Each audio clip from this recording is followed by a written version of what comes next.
From VOA Learning English, this is the Technology Report.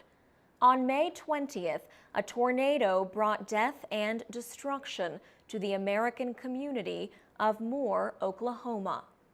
The tornado had wind speeds of up to 400 kilometers an hour.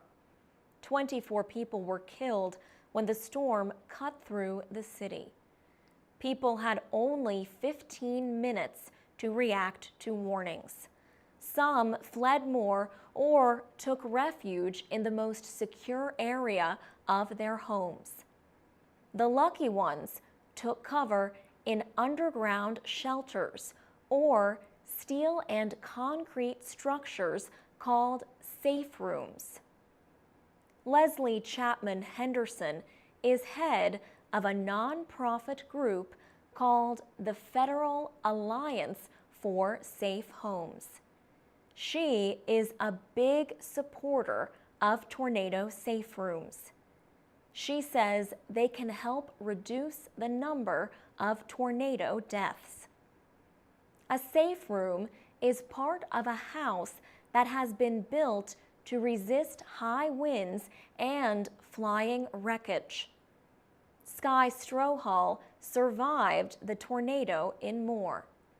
He watched as it moved in his direction. He and a friend ran to a neighbor's underground shelter only minutes before the storm struck. Better methods for predicting storms give people like Sky Strohal and his friend more time, but they need someplace safe to go. Structures can be built to resist strong winds, but not like those in the Moore tornado. It was rated F5, a tornado with the fastest wind speeds known. Moore lies in an area of the United States called Tornado Alley, where powerful storm systems are common. The tornado in May was the fourth to strike the city in 14 years.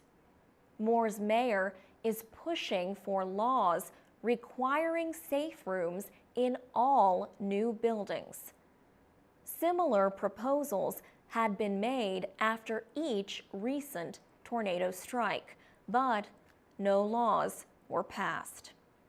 For VOA Learning English, I'm Alex Villarreal.